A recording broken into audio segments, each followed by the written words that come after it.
Actually, the lot of the kind of structure came from the publishers themselves, and the editor, who is David Davidar, as you know, and he's also publisher and CEO of Aleph.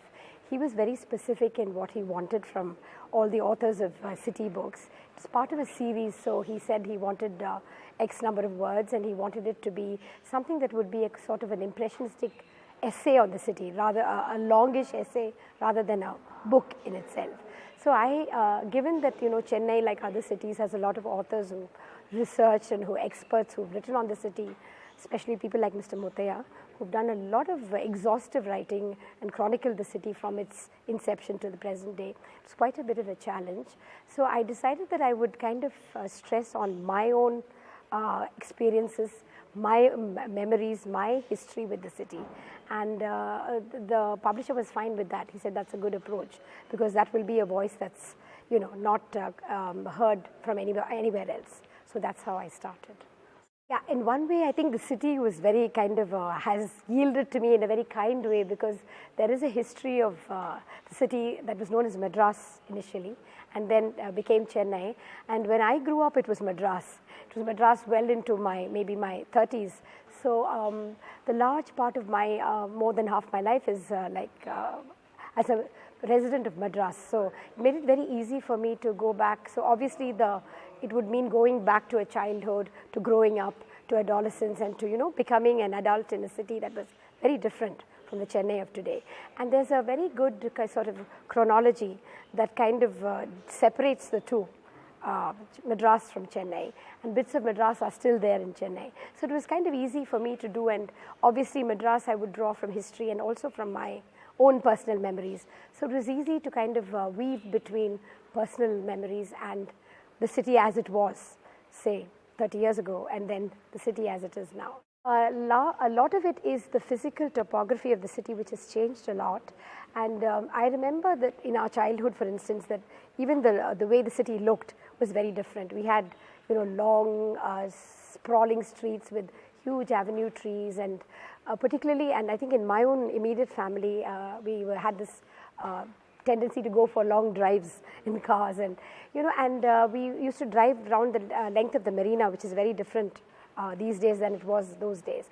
So I think that was an early memory that kind of got the city to me, because when you grow up within a household and so many things are going on, to actually go out and see the city is either through walking or through some kind of a transport. I remember particularly long rides in an old car, which kind of took into account lots of spaces of the city. So that was one thing that I really remembered, and I thought that let me draw from a child's sort of a vision or a memory of what the city was, and I tried to intersperse it here and there in the book. Yeah, it does, because, and basically, like you said correctly, the politics is what made Madras into Chennai, and also in another sense, a reclaiming of the Tamil heritage, which some people felt was kind of getting lost. As you know, it was the Madras presidency, and a lot of multilingual communities were living in the Madras presidency, and have enriched it also, in my view, with their own contributions, particularly Telugu and Kannada, and Tamil was the dominant language and the dominant language of expression. But then we had a lot of cultural inputs from other linguistic groups, including minorities like the Armenians, who've completely disappeared. And so I think when it became Chennai, it was initially a political statement. It was also a reclamation of the Tamil heritage and politics. But through music and art and dance, it's kind of seamlessly moved, and it's kind of continued to flow. So there's never been that kind of a strict divide when it came to the arts. So all of it is now Madras/Chennai. Yeah, basically what I did see was the urbanization that's happened in Chennai, like it has in other parts of the world, I think in other large cities, especially cities in India, is that again there's been, the divide is not so much between it's not a cultural divide or a divide of the heart and mind, as much as it is of people who are deprived and who have been economically kind of divested of ways and means of living because of the rush of modern civilization, because of urbanization. A lot of people have gotten left behind, and I think that is the sad and untold story of cities, and lots of cities in India, suffer the same fate. And I had the occasion to visit some of these neighborhoods where people have been transplanted from doing their original occupations to, put into tenements, and they've not really, they've been alienated from the city quite a bit, and they haven't been given their due and their just deserts, and they don't have the sense of being connected to the city. That, I think, is a sad thing, and I think lots of cities are suffering the same fate in the rest of India today.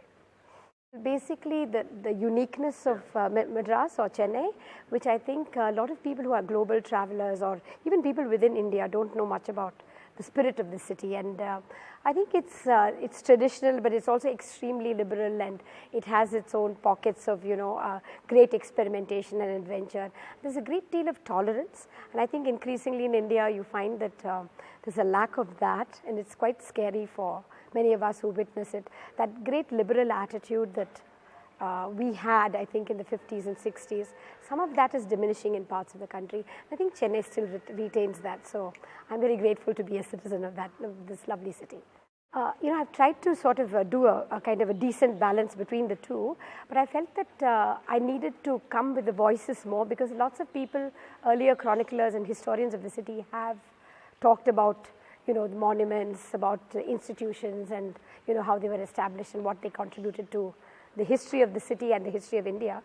But I tried to capture voices, and I haven't really been satisfied, because there was so much more that was left unsaid, and I believe that many of them really embody what the spirit of the city stands for. And I've tried to also do a range of voices from the dispossessed, and I spoke to a fisherman whom I kind of lengthily quoted in the book, or not lengthily, but at least a little bit of what he said. And at the other end, there are the social people, societies, the affluent people, the experts, all of whom have done their best to build the city. But I think those voices, a lot of voices, have been marginalized. I'd like to go back and get more from them.